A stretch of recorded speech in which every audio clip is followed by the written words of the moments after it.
Out-of-home care is supposed to be the state stepping in when families can't. It's meant to be the moment that a child is finally protected. But for too many children, what actually steps in is a system that waits. It waits for behaviour, it waits for placement breakdown, and it waits for a crisis that can't be measured, recorded, or justified. And while it waits, children carry the course quietly. This is not a failure of care, it's a failure of design.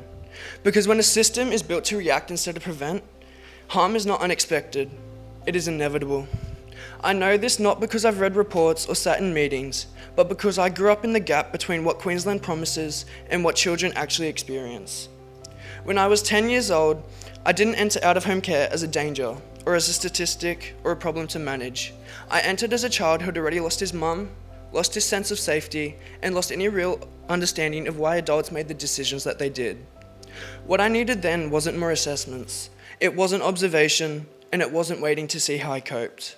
What I needed was early care, consistency, and one adult who noticed me before I learned how to disappear.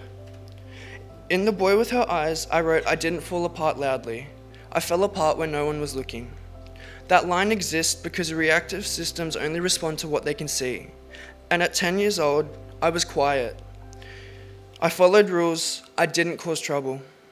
Quiet children don't trigger responses. Quiet children don't meet thresholds. Quiet children are easy to miss. So the system watched, it documented, and it waited. No one said this child has already lost enough, let's act now. No one said removal itself is trauma, support should start immediately. Instead, I learned something that no child should have to learn. That support comes after things go wrong, not before. Another line from my book says, "I learned how to need less because needing less felt safer than being moved again." That is not resilience. That is a child adapting to instability. This is the real issue facing out-of-home care in Queensland. We are still managing harm instead of preventing it, even though we know better. Queensland has held inquiries, Queensland has written strategies, Queensland has made promises. The Child Protection Act 1999 says the safety, well-being and best interest of the child are paramount. The Queensland Family and Child Commission have repeatedly called for early intervention, stability and genuine participation of children and young people.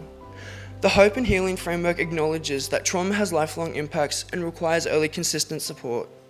On paper, Queensland understands the problem, but for children, the experience hasn't caught up to the language. Early therapeutic support is still something you access after the behaviour escalates. Mental health support is still tied to crisis thresholds. Stable relationships are still broken by placement changes, workforce turnover, and funding cycles. Lived experience is still too often invited once decisions are already made. That is where the failure sits. Not in intention, but in implementation.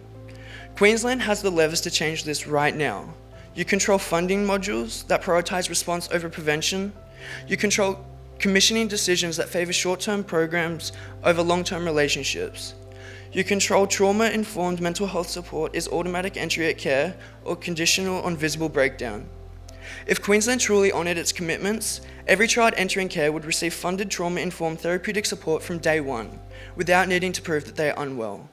If Queensland truly listened to QFCC and young people with lived experience, every child would have one consistent independent advocate whose role does not change with placements, departments or structures. Someone's job who is to stay.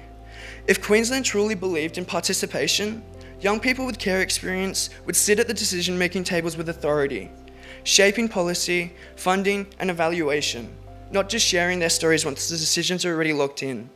And if Queensland truly measured what matters, success would be defined by stability, connection and well-being, not just compliance with process. Because the system can follow every rule and still fail every single child. In The Boy with Her Eyes, I wrote, "What hurt most wasn't being taken into care. It was realising how long it took for anyone to really see me." That sentence exists because promises were made and action came too late. So here's what I want to leave you with. Somewhere in Queensland tonight, there's a 10-year-old boy entering care. They won't read your legislation, they won't see your budget papers, they won't know the name of your strategy. But they will feel your decisions. They will feel them in whether someone listens early, and whether support arrives before crisis, and whether they believe that the system is safe enough to trust. And one day, they might be where I am right now, And they might be asking the same questions that I'm asking you. You had the power, you had the evidence, you had and still have our voices. Why are you waiting? Children in out-of-home care do not need more promises. They need an action that's early enough to matter. And whether that happens next is up to you.